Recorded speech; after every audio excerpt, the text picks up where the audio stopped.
আগে আপনার নাম কি ছিল? আমার নাম ছিল আগে শ্রাবণী আক্তার খুশি। এখন কি হয়েছে? এখন ওমর ফারুক রেখে দিছে সবাই মুরব্বীরা মিলে। আচ্ছা, যেহেতু আগে তুমি মেয়ে ছিলে, এখন তুমি ছেলে হয়েছো, হ্যাঁ। এটা কিভাবে হয়েছে, কিভাবে সম্ভব, একটু আমাদেরকে একটু এটা বলো। ডাক্তারের দ্বারা যে চিকিৎসা করা হয়েছে, কিন্তু আল্লাহ না করলে তো হয়নি, জি জি জি, অবশ্যই। ডাক্তারের ইল্লা হয়েছে। মানে এটা তুমি কিভাবে বুঝলে, এটা আমি কিভাবে? মানে টিয়ার পাশে প্রায় 1-1.5 বছর ধরে, মানে সব কিছু চেঞ্জ হয়ে যাচ্ছে, কিন্তু আমি তাও কাউকে বলি নাই, নিজের বাবা মাকেও বলি নাই। বাবা মা যখন এখন বড় হয়ে গেছি, এখন সব কিছু চেঞ্জ হয়ে যাচ্ছে, টিয়ার হয়ে গেছে 6 মাস ধরে। ধরার পরে টিয়ান চিকিৎসা করা শুরু করে।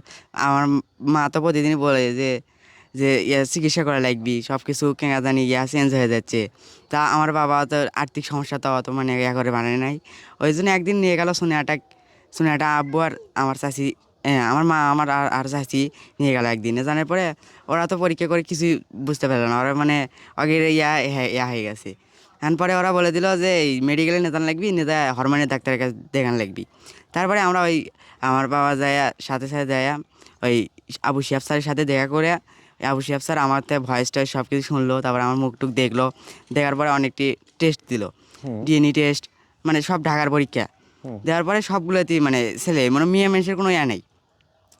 তারপরে আবার পরীক্ষা দিল, আবার একটা পরীক্ষা দিল, তখন ওই ঢাকা থেকে মনে করেন যে ফোন দিছে ডাইরেক্ট আব্বুর কাছে, দিয়ে বলতেছে যে তাহলে এই মানে লেখা হলে মিস খুশি, আর হলে ডিএনএ মানে ইয়ার যে পরীক্ষা, যে সব কিছু ছেলেদের মতো ছেলেদেরই আছে, তাহলে সমস্যা কি তার, মানে আব্বু তো জিজ্ঞেস করতেছে নাকি নাকি আমাদের ভুল হলো না, রক্ত আবার লাগবি, তার জন্য মানে আবার ওর তো ফোন দিচ্ছে যে রক্ত দেন লাগবি। আর মানে সে আব্বু আবার বললো যে শিয়াব স্যারের কাছে ফোন দিল, ফোন দিয়ে বলতেছে যে ইনকে ইনকে এরা ইনকে বলতেছে, করছে যে আমার সমস্যা নাই, সব কিছু হয়ে গেছে, বললে হরমোনের কারণে হয়ে গেছে, তাই রিপোর্ট ওটাই ঠিক। তাই তারপরে আসার পরে এখন আবার মানে পরীক্ষা দিচ্ছে আরও উন্নত, সব কিছু উন্নত, মানে মেডিকেলে একবার পপুলারে একবার আলট্রা দিছিল, আলট্রা ওখানে যে আবু কি স্যার, তৌফিক স্যার ওই তৌফিক স্যার তো আমাকে দেখে বলতেছে তোকে আমি নাতনি করে কমো না নাতি করে কমো। তারপরে করার পরে বলতেছে আমি আগে দেখে তারপরে কমো।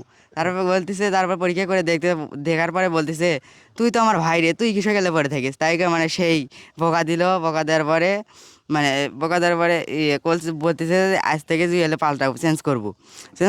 তাও করি নাই, যে একে পুরোপুরি না হওয়া পর্যন্ত করবো না, করলে তো মিডিয়ার লোক এসে খারিয়ে দেবে, তখন কী জবাব দেবো। তার জন্য ওই আগে থেকে কিছু করে নাই। তারপরে ওই আবার 2 মাস পরে ইঞ্জেকশন সব কিছু লেগছে, ওগুলো দেওয়ার পরে আরও মানে উন্নত। তারপরে ওই এর আগে আমাকে রাশিদা খাতুন, তিনি মানে মনে করেন যে সব কিছু আমাকে দেখার পরে উল্লেখ করে দেখছে, দেখার পরে মানে আবার 2 মাস পরে আবার গেছিলাম। তারপরে গত বৃহস্পতিবারে গেছিলাম, যাওয়ার পরে দেখছে নতুন করে দেখার পরে আমার বলতেছে যে তুমি কৃষক এলে পরে থাকো কৃষক, তোমাকে আমি এলে তো চেঞ্জ করে গেছি আগেই, মানে সেই মানে আমাকে তো মানে ইয়ার জন্যে আমাকে করতেছে মানে গালিতে ওটা হ্যাঁ, মানে করতেছে। তারপরে আব্বু বলতেছে আপনি তো ডিগলার দেন না, ডিগলার না দিলে কেন বলে করবো। ডাক্তার শেফ স্যার বলতেছে যে ডিগলার আর কি আপনি দেবো, আমাকে তো সব কাগজই ওকে ওরা আছে। তারপর বলার পরে এমন আব্বু বলছে তাও আপনি আবার উল্লেখ করে আজকে লিখে দেন। সে আজকে আবার উল্লেখ করে লিখে দিল। তারপরে মনে করেন যে বাড়িতে এসে মুরব্বীকে ডাকার পরে মনে করেন যে সব কিছু দেখে তারপরে মানে কাগজপাতি দেখানোর পরে তারপরে মুরব্বীরা সব কিছু চেঞ্জ করে দিল। তারপরে এই শনিবার সকালে সবাই মানে হয়ে গেল, নামটা মুরব্বীরা চেঞ্জ করে দিল। হ্যাঁ। আচ্ছা, আপনি যখন মনে করেন যে ডাক্তারের কাছে গেছেন, তখন কি আপনার চুলগুলো অনেক লম্বা ছিল? হ্যাঁ। এই বিষয়টা একটু বলবেন। কাপড় চোপড় আপনি কি কাপড় ব্যবহার করতেন? মেয়েদের কাপড় ব্যবহার করতাম। মেয়েদের কাপড় ব্যবহার করতেন, মানে তখন সবই মেয়েদের কাপড় আপনারা ব্যবহার করতেন, হ্যাঁ। আপনি ব্যবহার করতেন। পরে ডাক্তার যখন বলেছে তখন আর কি কাপড়গুলো চেঞ্জ করে ফেলেছেন, চুলগুলো আপনি কেটে ফেলেছেন নাকি? হ্যাঁ। আগে অনেক লম্বা লম্বা চুল ছিল আপনার, তাই না? অনেক বড় বড় আচ্ছা, এই যে আল্লাহর যে রহমত, আমরা বলবো আল্লাহর রহমত, এটা এই যে মেয়ের থেকে যে ছেলে হয়েছে, এটা তোমার কেমন লাগতেছে? অনেক ভালো, মানে আমি মুক্ত হয়ে গেলাম, কারণ আমি যখন ওই ভয়েস চেঞ্জ হয়ে গেছে তখন আমি আচ্ছা, আরেকটা প্রশ্ন, মানে আগে কি তুমি অন্য ভয়েসে কথা বলতা? ভয়েস আসছিল মানে ইয়ার চেয়ে অনেক আসছিল, এখন আস্তে আস্তে মানে অনেক ক্লিয়ার হয়ে গেছে একদম। আগে পুরোটা মেয়েদের। আচ্ছা, আপনি কি হন এনার? আমি ওনার বাবা। আচ্ছা, আপনি একটু আমাদেরকে একটু বলবেন যে আসলে আমার ছেলে, বর্তমান ছেলে যা বললো সবই সত্য। আপনার ছেলে বর্তমান, আপনি এতে কি বর্তমান খুশি? আমার ছেলে, আমি খুশি, এবং পাড়া প্রতিবেশী গ্রামবাসী সবাই খুশি, এলাকার লোকজন সবাই খুশি। তে সব কিছু আল্লাহর রহমত, আল্লাহর নিয়ামত হিসেবে আমাকে এই ছেলেটা দান করছে। আপনার কয় ছেলে মেয়ে? আমার ছেলে শুধু একটাই এখন বর্তমান, আগে 3টে মেয়ে ছিল। আগে 3টে মেয়ে ছিল, 3টে মেয়ে ছিল। এখন ইনি বড় বড় ছিলেন। ইনি আমার বড় ছেলে এখন।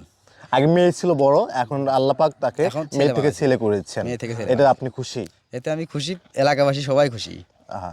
আচ্ছা, এলাকাবাসী আপনাকে কোনো ধরনের কথা বলেছে কিনা? না, আমাকে সে ধরনের আগে অন্য যখন মেয়ে ছিল 3টে, তখন বিভিন্ন রকমের কথা শোনা লাগছে আমাকে। কি বলতো আপনাকে? তোর 3টে মেয়ে, স্যার এলে কথা বললে মাসে ছেলের মুখ চোখে দেখবেন না, চোখে দেখবি না, তোর কামাই করে মাসে কিনে লাগবি, তোর কামাই ভুতে খাবি, বিভিন্ন রকমের কথা। এইসব ধরনের কথা বলতো। বিভিন্ন এখন রকমের তারা কথা। কি বলতেছে এই বিষয়ে? তারা এখন আর কথা বলতেছে না, তারা খালি দূর দূর থেকে দেখেই। দেখে।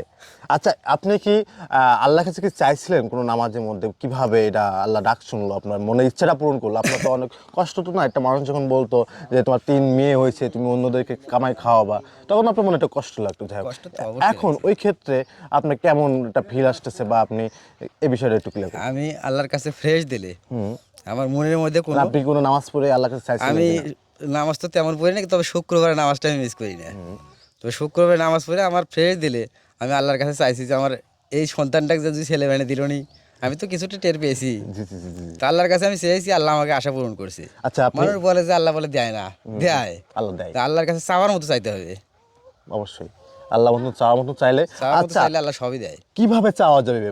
অনেক মানুষ আছে কিন্তু চাওয়ার সিস্টেমটা বোঝে না। চাওয়ার আপনি যদি system তাদেরকে নামাজের বলতেন যে মাধ্যমে, নামাজের মাধ্যমে হোক বা তাহাজ্জুদের মাধ্যমে মাধ্যমে হোক এবং বা গভীর রাতে যে ইবাদতগুলো আছে, এই ইবাদতের মাধ্যমে চাইলে আল্লাহর কাছে। ইবাদতের মাধ্যমে চাইলেই পাওয়া যায়, কিন্তু দিলটা ফ্রেশ থাকা লাগবে। মিথ্যা কথা বলা হয় আল্লাহ, তার মনের মধ্যে কোনো গিরা বা হিংসা কোনো কিছু রাখা হয় আল্লাহ। চাওয়ার মতো চাইলে আল্লাহ দিবি, অবশ্যই দিবি। তার প্রমাণ আমি নিজেই, আপনি নিজেই। আমি নিজেই প্রমাণ। আমি আল্লাহর কাছে চাইছি, আমি পাইছি। এখন মানুষ বিশ্বাস করুক বা না করুক, তবে চাওয়ার মতো চাওয়া লাগবে। আচ্ছা, আপনি কিভাবে বুঝতে পারলেন যে এটা আপনার ছেলে? আমি বুঝতে পারতেছি, তার ধরেন যে 6 মাস হলে তার শারীরিক গঠন সব কিছু চেঞ্জ হয়েছে, ভয়েস চেঞ্জ হয়েছে, হাত পা সবগুলো পুরুষ মানুষের মতো, সবগুলোই পুরুষ মানুষের মতো। তো তখন ওর মা আমাকে প্রায় প্রায় বলে, তো আমার আর্থিক সমস্যার কারণে আমি অতটা গুরুত্ব দিইনি। আমি বলছি যে আল্লাহ একদিন দিবি, কিন্তু এই অবস্থা থাকতে থাকতে তখন মানে যে চোখের নজর রেখে যাচ্ছে। তো তখন ধরেন যে আমি মেডিকেলে শরণাপন্ন হই, ডাক্তারের শরণাপন্ন হয়ে চিকিৎসা নিচ্ছি। চিকিৎসার মাধ্যমেই আমার এই ছেলেদের উপনীত হয়েছে।